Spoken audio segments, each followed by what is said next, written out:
Welcome back to the Garden Report, not the Banners broadcast, the Garden Report. Nick, you want to give a little explanation on this?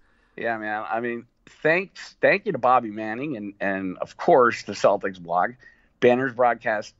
Hey, dude, it brought us together, right? Bobby went on sabbatical. You and I became co-hosts. That's right. We kind of got to talk hoops outside of TD Garden. Now, those who know, the Garden Report has 10 years has been a video programming outside of our inside TD Garden, and now we kind of just merged the feeds, and we're going to be giving you more of what we gave you with Banners, just under the Garden Report, for lack of a better word, banner. Under the umbrella, yeah. Right. Yeah.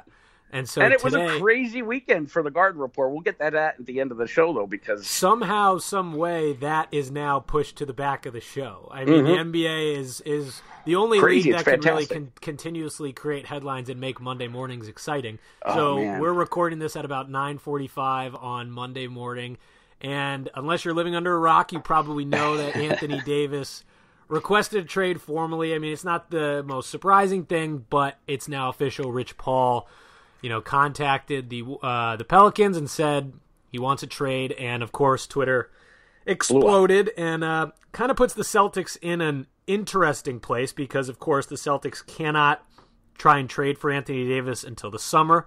Kyrie... Stop there, Chris. Now, wait a minute, because our listeners may not be like I don't even know if I guess that's contractual experts in the NBA. I'm certainly not. So please explain to me why they cannot trade for Anthony Davis while Kyrie's on the team. Okay, so I'm gonna do my best Keith Smith impersonation here. I will not live up. I will not live up to his knowledge of the situation. Big shoes to fill. Huge shoes to fill. I mean, he has. God bless Keith. He has answered this question, I think, over 1,000 times in the last 6 months. It's pretty remarkable. So, shout out to Keith Smith for teaching me this, because before Keith, I didn't know about this either. And dude, shout out to Celtics blog for because I've read it 10 times continuously on explaining it. That's right. And still don't. I mean, as well as Keith explains it, 15 minutes later, I forget the name of the rule. I'm just not retaining this. Explain it to me. Break it down. So it all goes back to Derrick Rose, because Derrick Rose was the first player to sign this sort of extension. So it's players that are coming off of a rookie scale contract. So it's their rookie deal, and it allows them to earn, I believe it's 30% of the cap as opposed to 25%. And so if you're eligible for this deal, that means you either won in the first 4 seasons of your career, Defensive Player of the Year award, an MVP award, or 2 All-NBA selections. What a crazy rule. Right? So Anthony Davis and Kyrie Irving both are on Rose Rule contracts. You cannot have 2 Rose Rule players on the same team. So unless Danny Ainge wanted to trade Kyrie Irving in a package for Anthony Davis, which is not going to happen. It's not going to happen. This can't happen until Kyrie signs his extension, unless he's a bad businessman and decides to re-sign now. Right. And that could he even do that? He could re-sign midseason. He could re-sign during the year, but it would lose him a ton of money. It would make 0 sense. So that won't happen. So you can't trade for more than one player that has an extension underneath the Rose Rule. It's a limitation with the Rose Rule extensions, and when the Celtics traded for Kyrie in August of 2017, he was under that. So that's not possible. So the earliest they can do that trade is July 1st. But Jared Weiss, formerly of Celtics blog, now of The Athletic, made a very good point this morning when he was kind of breaking down all of the craziness. He's not much better than Jared, especially on Twitter. He writes blog posts on Twitter. He does. And I don't know how he gets around that 280 character rule, but somehow he has like 10 replies to himself that turns into a better written piece than I can release in 6 months. He had a really exactly, and he mapped it out pretty well, basically saying, let me find the exact tweet. But what he was saying was, they can't make this trade until Kyrie officially opts out of the deal in July, but they can agree to this trade ahead of time. So if they're at the draft, they can the two sides can agree to this trade, but it won't be official until July. Wait, say that again. Okay, slow down. Say that one more time, because I only retained half of it. Say it again. So the trade can't be executed until Kyrie opts out of the current deal in July. So they can't be officially done until then. But the Pelicans and the Celtics can agree to this trade ahead of time, so prior to July. So in the offseason, so it just won't be executed until July. So Davis would have to remain with the Pelicans until July, but they'd have an agree in principle, or would it be an agreement in principle? It would be an agree in principle. So then at the time of the draft, the trade would be in place, and the Celtics, with certain picks that were going to New Orleans, would then pick the players that New Orleans wants. The big in Big Wireless Provider stands for a lot of things. Big contracts, big bills, and big fees. What Big Wireless doesn't want you to know is there's a way to cut your wireless bill down to just $15 a month. Introducing Mint Mobile, the game-changing company that's taken everything wrong with Big Wireless and made it right. Mint Mobile makes it so easy to cut your bill down to just $15 a month. You can even keep your old number, along with all your existing contacts, with any Mint Mobile plan. There's no more paying for unlimited data that you'll never use. And if you're not 100% satisfied, Mint Mobile has you covered with their 7-day money-back guarantee. To get your new wireless plan for just $15 a month, plus free shipping on your Mint Mobile SIM card, go to mintmobile.com/podcast. That's mintmobile.com/podcast. Cut your wireless bill to $15 a month and get free shipping on your Mint Mobile SIM card at mintmobile.com/podcast. How would it hurt Kyrie to opt out, or because he'd lose all that money on the re-sign if he opted out now? He would lose. It's close to it's 10 million or something. It's over that. It's more. He would lose a lot of money. It's more money than we'll ever see in our life. Correct. That's correct. Yeah. So don't not cut us short yet. Don't cut us short just yet. But yeah. So either way, it would make no sense. So that's not going to happen. And this puts the Celtics in a pretty interesting spot now with, him requesting a trade at the moment, because obviously this gives the Lakers a little more leverage, because ultimately in everyone's mind it kind of comes down to the Lakers and the Celtics, and it's been that way for quite a while. It's been that way for about 75 years. Yes, it has. And I mean, this has kind of been leading up. The day Kevin Durant signed with the Warriors, it kind of put this in place. And right. So now this is all starting to go into motion. As of this morning, Anthony Davis has no intention of signing a contract. He's requested a trade. And so the fact of the matter is, it kind of pushes the Pelicans a little bit more to say, maybe if Rich Paul and Anthony Davis are giving them that push, it could happen sooner than the offseason. Now, if I'm the Pelicans, there's no reason to do so.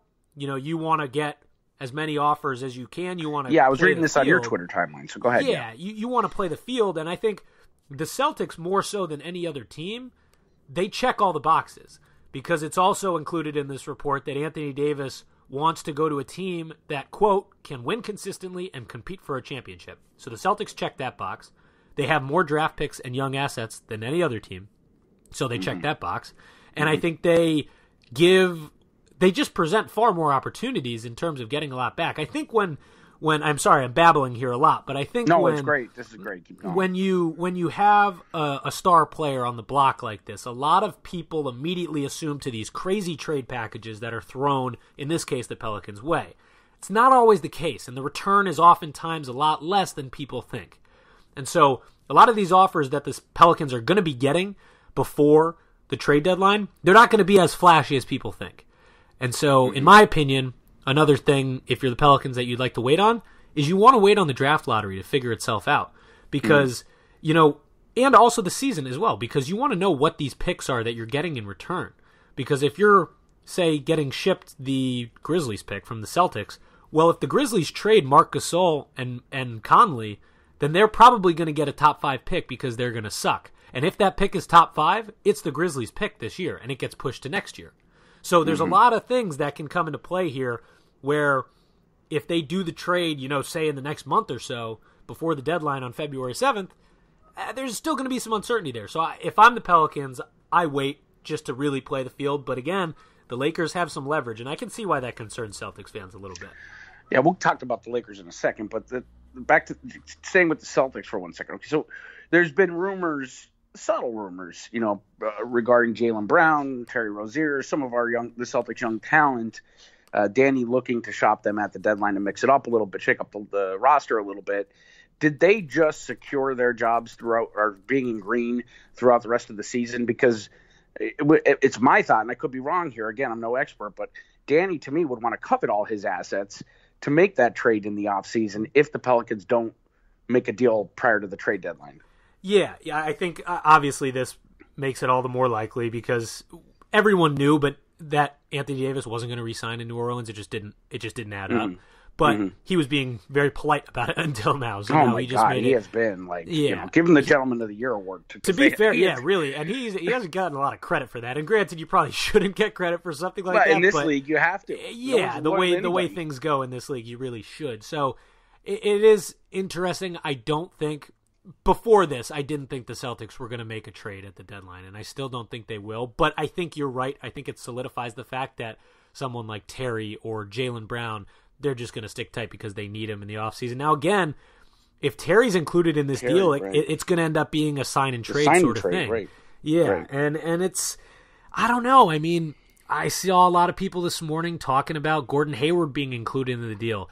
He's got $63 million guaranteed. Man. I don't no see one's him touching having. Hayward. I don't see him having that much trade value at all at this point No on one's the touching market. him. Just Would you because touch of him? No, I wouldn't. And there's a lot of uncertainty with his explosiveness and his inconsistency right now. And then you add in all that money, it's like, God, I don't see anyone grabbing that. But I don't know. It's an interesting twist solely because you're going to see the Lakers probably throw a boatload of stuff at New Orleans. Yeah, Magic Johnson right now is just probably going crazy, or LeBron in the midst of what I think is starting again, the LeBron versus Luke Walton. Like, if I'm Anthony Davis, I don't know. Well, I'm biased, I guess. I mean, but I don't want to go to LA. Yeah. And I agree LeBron's with you. wingman. I agree with you. And again, I want everyone to remember, I was telling people this morning, I enjoy this kind of thing because I like coming from a non-biased opinion because I'm not a Celtics fan. I'm a tortured Wizards fan sitting here talking about and this. You need to keep saying that over and over, man. Yeah, anytime anybody calls you biased, because I know it to be true. Yeah, and you are I'm a tortured Wizards fan. I am. You're the one who has to deal with me after good Celtics games complaining about Bradley Beal. So this kind of gives me a unique perspective from being able to be engraved with all you Celtics people and then having a non-biased opinion. But I just think winning consistently and the thought of winning championships, that would become the case if AD teams up with LeBron, but it's far more solidified in Boston. And from the Pelicans side, the Celtics have so many more assets and so much more opportunity to, for your future than the Lakers do. That's just the truth.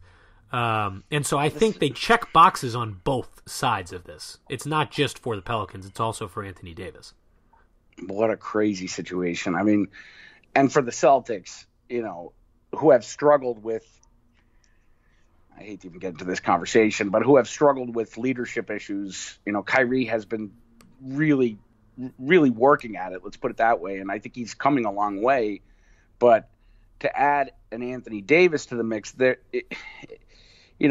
there's Kyrie's wingman. Now he's got, I don't know. It just seems to me, plus on top of that, I didn't even finish the last point, but on top of that, you've got years of potential with the Celtics, a decade of contention if they play their cards right. And with the Lakers, sure, they're instant contenders and maybe, second title favorites right under Golden State if Davis teams up with LeBron, but that's fine. That is going to end at some point in the next 5 years. Granted, the contract's only 3 years, but how long would it take LeBron, Anthony Davis, and Magic Johnson to really build a team that could win multiple titles in a four-year stretch of time? Well, the reason I say that is because LeBron is human. Like, let's all remember, he doesn't seem human. He's like Tom Brady. He's like continually getting older, but getting better as he ages. No one's like Tom Brady. Bite your tongue. No one's like Tom Brady. Yeah, you know what? I take that back, especially this week. There's my bias sticking out. Yeah, man. I got to say, though, but LeBron, there's got to be a point where – I remember saying this about Kobe. There's going to be a point where he slows down. And with Kobe, it happened with that Achilles injury, if you remember. Yeah. He never really – he came back, and then the Lakers kind of sucked, but Kobe was never really the same after that. Mm-hmm. And LeBron has evaded injuries. He's durable. He's impressively. He's extremely durable, and it's really, really impressive. Tons of miles on his legs. Whereas the Celtics, Davis could come in there, and Anthony Davis and Kyrie Irving could lead the team into multiple championships for a decade. They could really contend for a decade. And I totally agree. But the argument I'm on your side. The argument to be made from the Lakers side, however, is the way they have their team structured at the moment. Because going into this offseason, you have KCP, Rondo, Lance Stevenson, Michael Beasley, JaVale McGee, Tyson Chandler, and Zubac all coming off. They're all off the books, all of them. And so that is 1, 2, 3, 4, 5. That's 6. That's 7 players on expiring deals that are all going to be open this year. So it leaves them a lot of leeway. Obviously, LeBron's sitting there with $113 million guaranteed, but it leaves them a lot of leeway in terms of salary to go out and grab a good supporting cast. Obviously, that's much more difficult to do, where in Boston you're already established. You already have the cast here.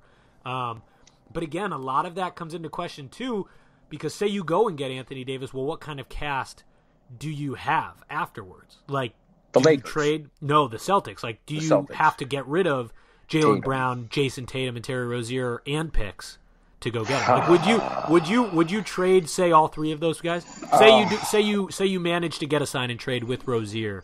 Do you put Tatum, Brown, and Rozier and picks for Anthony Davis?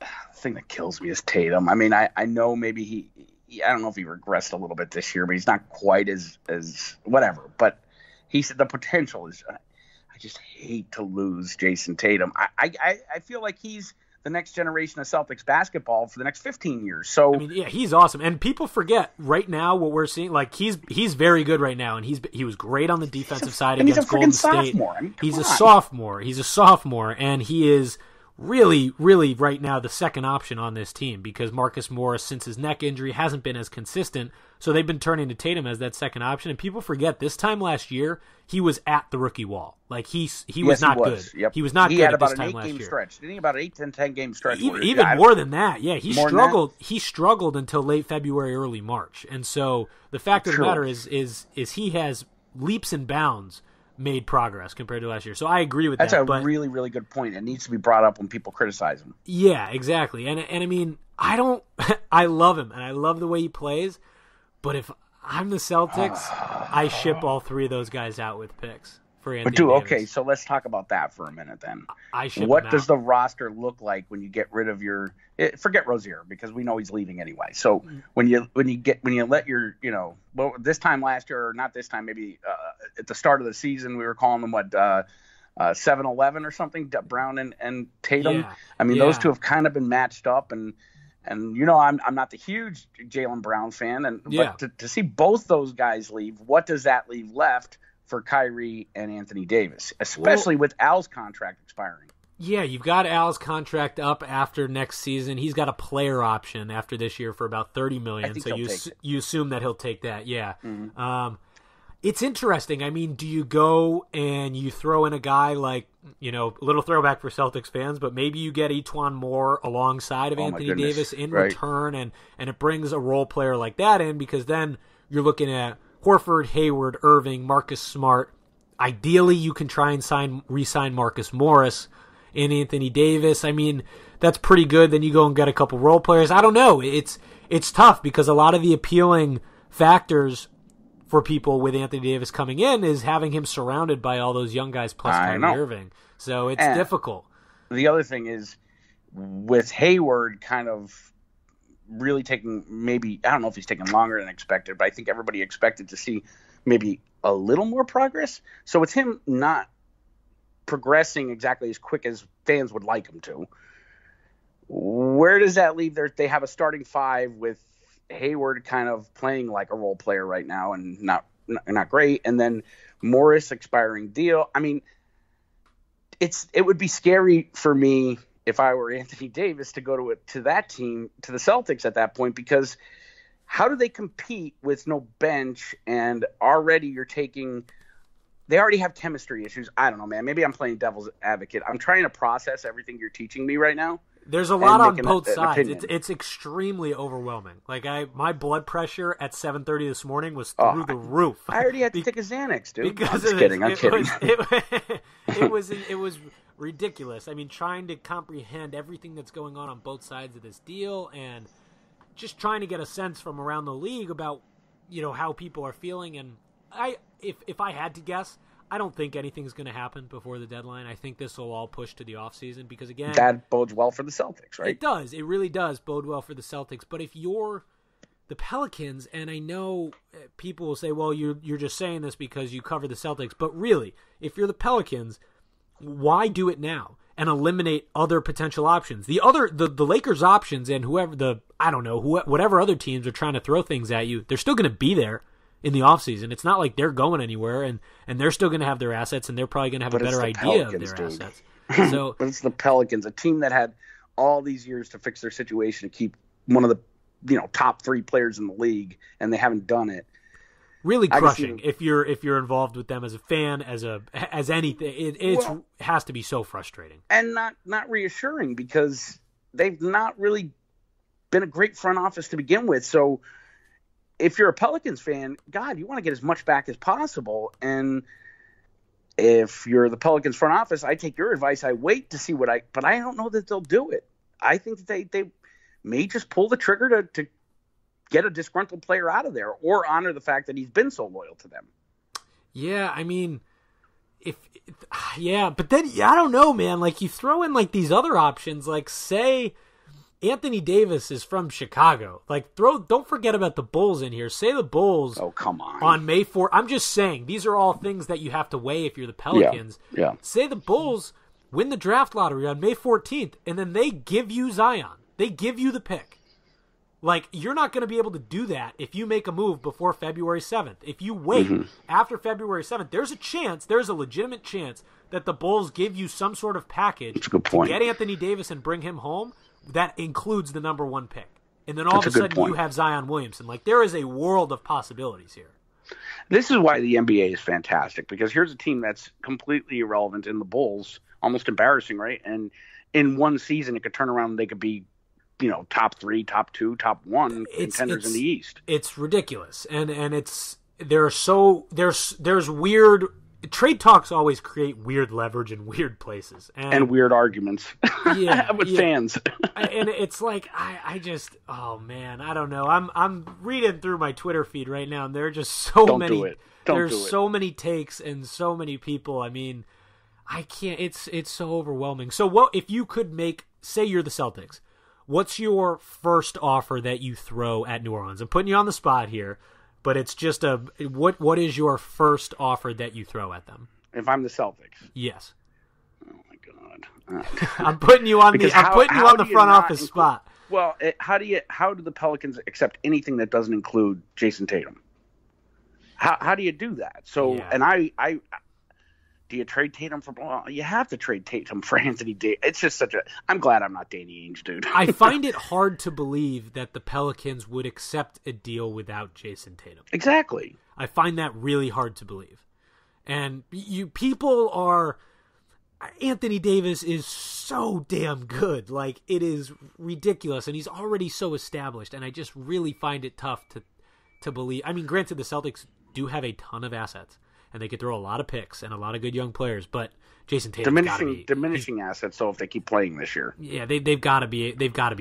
Tatum has to be included in that, and he has to be. Or Al. I don't want to see Al go, and I don't know that he commands the return of Davis in return at his age and with. Yeah, I don't see a team like the Pelicans being intrigued by an asset like Al Horford just because of his age and where he is in his career.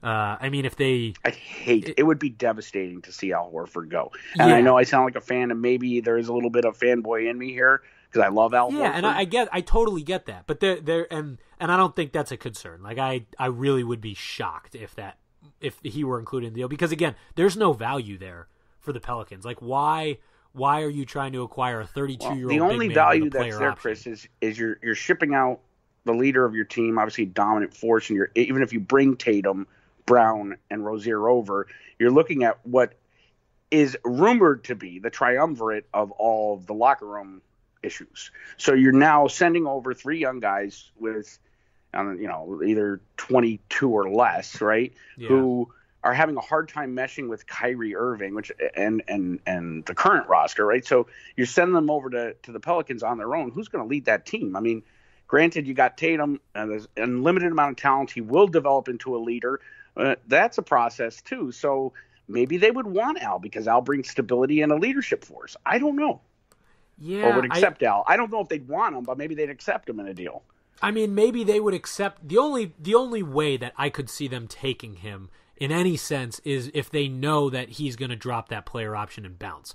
And that way they can clear cap space. They can clear the space, yeah. That's the only in a space clearing move I can see that, because a 32-year-old big man who's taking up a potential mark of $30 million next season just makes no sense for them. It doesn't. He's more valuable to the Celtics than he is to any other team at that. 100%. It's like Marcus Smart. He's more valuable. But, exactly. But for me, what about Marcus Smart? But no. I can't even put that. I am too attached to him. Okay, so wait a minute, Chris. You'll send Tatum out to the Pelicans, but not Marcus Smart. I love Marcus Smart. So do I. I have an undying love for Marcus Smart. But no, again, that. For me, I would ship him off too, but that would, again, it comes back to the value, and teams don't value Marcus Smart like the Celtics do, because he is important. Good teams value him like the Celtics do. Yeah, you're right. A team like the Pelicans do not. Right. And they're not going to want to give him. I mean, what's Smart do? He's due, I think, $12 million next year. Yeah, I mean, he's on a contract that's favorable to the team. Right, he's guaranteed though until 2022. Right, and I think he's got 12 next year, 13 and 14 the following. That's almost $52 million.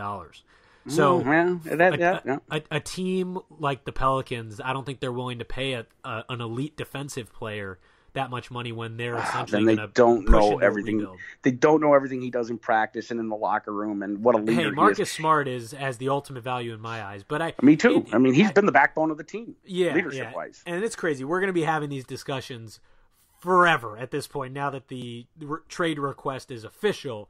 But I think, in my mind, the way to kind of wrap this, and I don't know your thoughts, you can give me your final thoughts as well, but even if Anthony Davis and Rich Paul are trying to push their way out, they want out of New Orleans.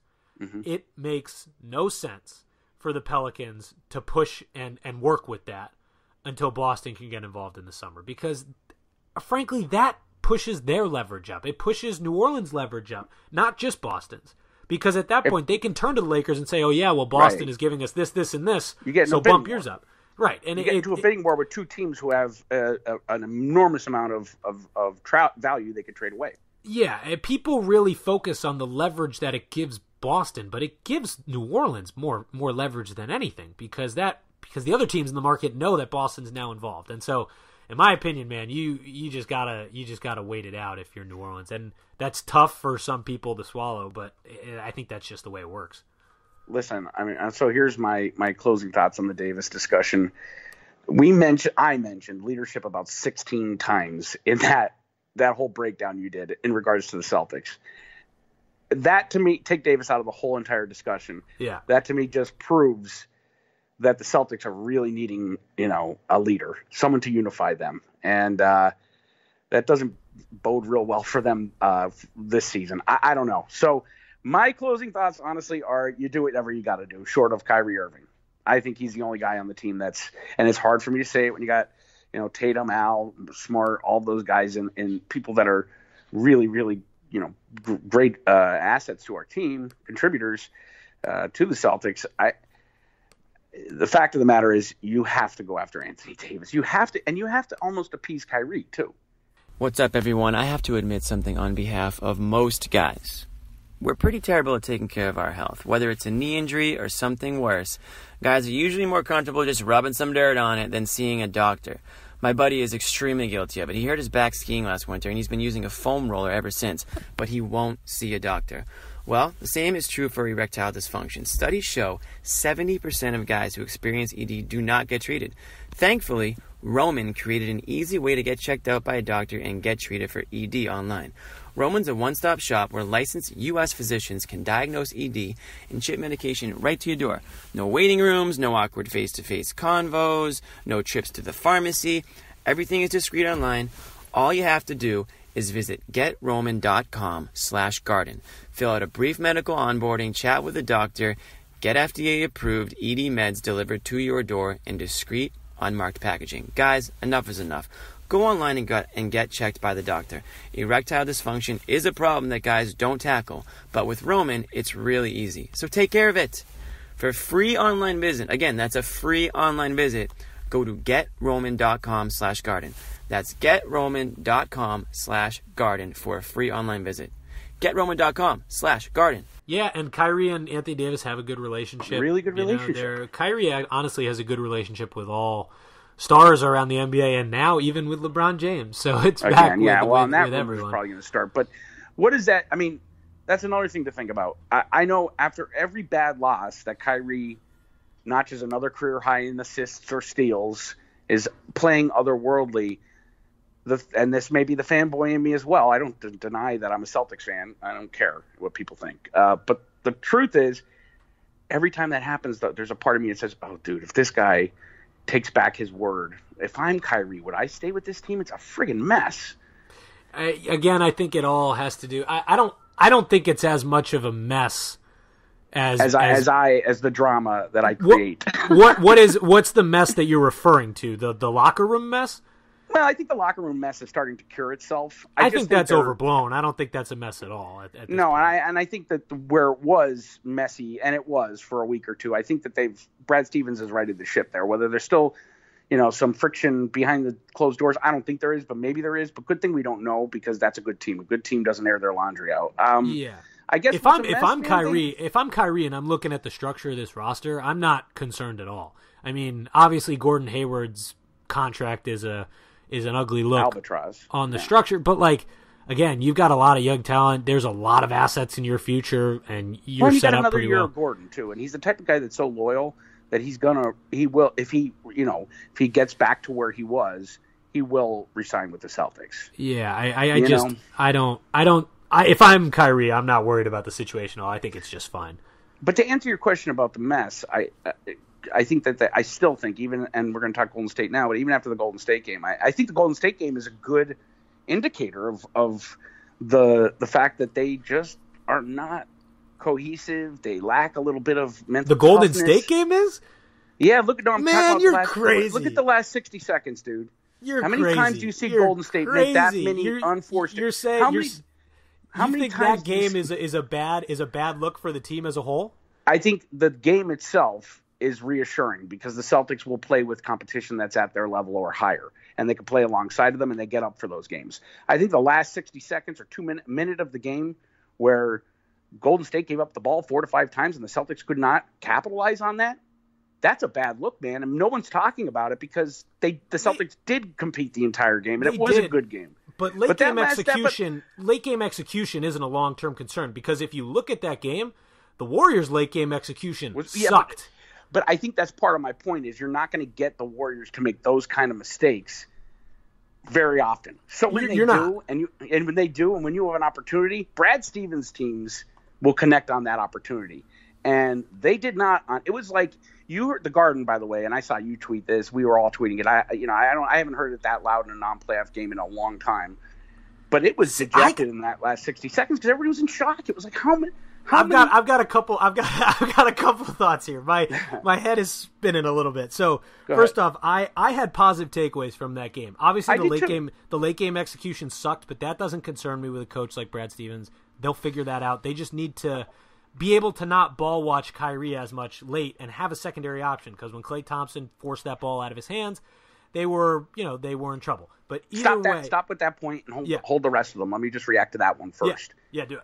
First of all, this has not been the best season for Brad Stevens. I think we can all admit that. And he's had a tough season. Second of all, it has not been uncommon for Brad Stevens' teams to have one player control the ball, score all the points, and all the teammates stand around and watch. We watched it with IT for 2 seasons, right? I mean, there was so much ball watching going on. I mean, Mr. Fourth Quarter, no one even moved outside the 3-point line. I don't know if I'd call that ball. I mean, it was a lot of high screen and roll plus ball. But yeah, I get what you're saying. Yeah, it's similar. Yeah, what I'm saying is it's easy when you have dominant players like Kyrie and Isaiah at that time to sit back and marvel at what they're doing and and kind of get sucked into the game. And it happened quite a bit in the IT era, and you're seeing it happen now with Kyrie.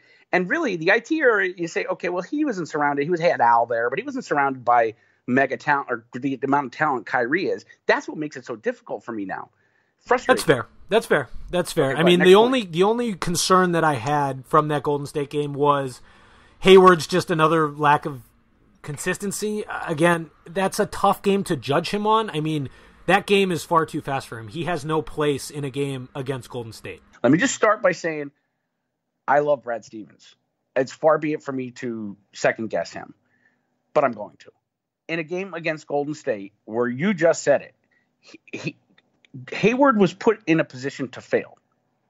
You should limit his minutes in that point. And it's not just Gordon Hayward. If there was a bad matchup for Tatum, let's leave it with Gordon at this point. You should limit his minutes when he's got nothing on both ends of the court, because everybody's saying, you got to play him into confidence. No, dude, that's hurting his confidence. So if I were the coach, which I'm clearly not, I'd play Gordon his first eight minutes or so and see how he's reacting to the game. And if he's not able to really if he's only hurting you on offense, you've got to then sit him, not just for the betterment of the team, but for the betterment of Hayward's growth in confidence, because he was put in a position to fail on Saturday night. I said it the whole game. He should not have been in there in the second half of the game. He shouldn't have been in there. I agree. I wouldn't say he failed, though. He was good on the defensive side of the ball, and he was decent at the end of the game in particular in the second half. He was good. I mean, besides Daniel Tice, who only played. I'm sorry, besides Aaron Baines, who only played a couple minutes, he had the best defensive rating on the team. So it wasn't a complete failure on his part, but again, it's just he's been a step or two slow all season, and against an elite team like Golden State, that shines through. It's just that's unfortunate, but he's been about 5 or 6 steps too slow. I think at this point maybe he's 2 or 3 steps too slow. I mean, there has been some progress with Gordon.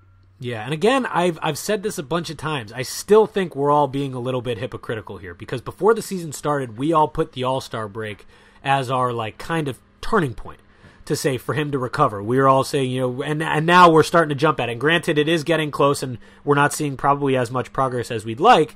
But I think there is some hypocrisy here in terms of how we're reacting. And I think the other side of it is fans don't look at defense the way we would look at defense. I mean, a lot of them are box score readers. And if you look at Gordon's box score, it's not been pretty.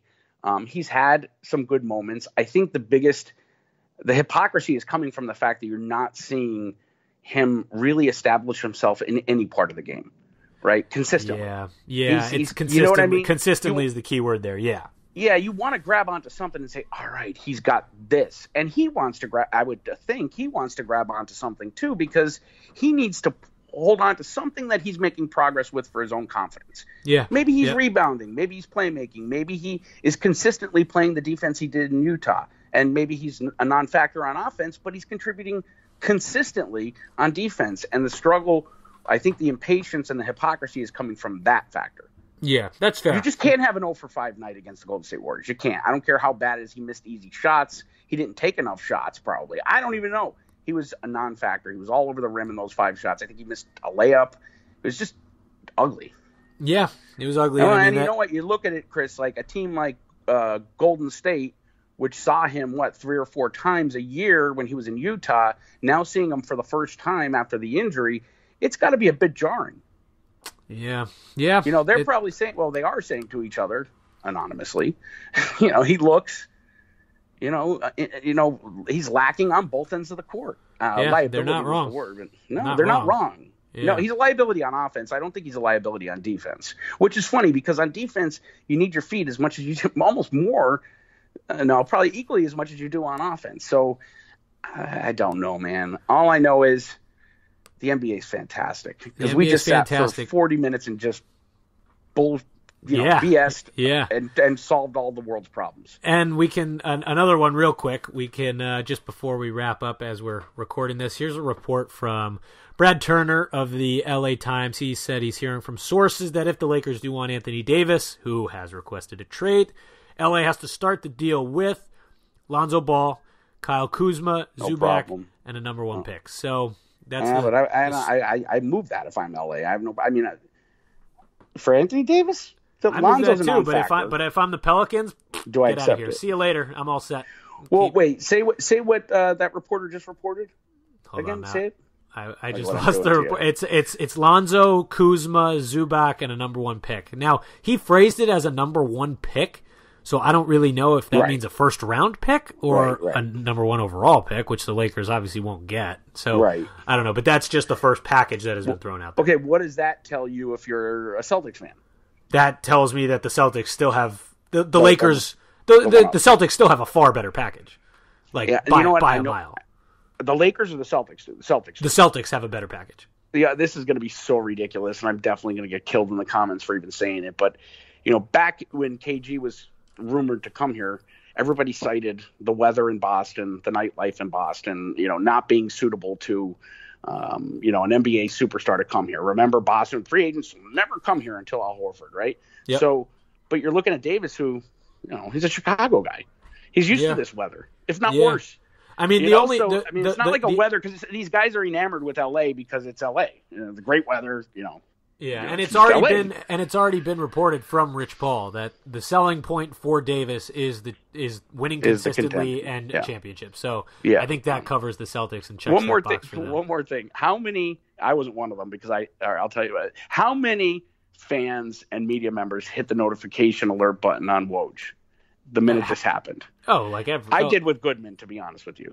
Which to turn on the notifications? Yeah, I mean, everybody hit the notification button on who their go-to source is, and I would say a lot of those go-to sources are Woj, right? So you would be sick. You would vomit if you found out how many notifications I have on for so many reporters. Really? And that I've had. Oh my God, yeah. Doesn't that drive you crazy? Yeah, but I don't miss anything. I've got notifications on for probably 15 plus people.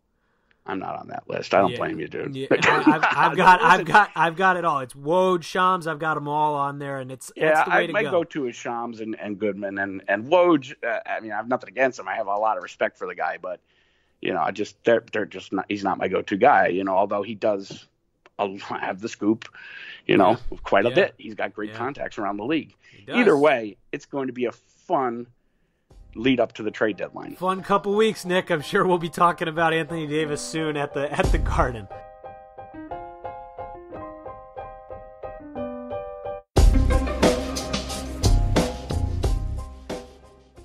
This is Jeff Goodman, host of the Good and Plenty podcast on the CLNS Media Network. We've got two podcasts. Every Tuesday, we've got the NBA edition. Anyway, I've known Boogie a long time, and I like him now. We didn't get along forever. Hold on. Since you bringing up Boogie, Jeff, have you told the story you and Boogie's interaction a few times? That would make for golden podcast material right there. When he cornered me coming out of STK in Vegas. Every Thursday, we've got the College Hoops edition where you'll find the top coaches, players, media people. You get insight that you will not find anywhere else. So subscribe to the Good and Plenty podcast wherever you get your podcasts, or find us on www.clnsmedia.com.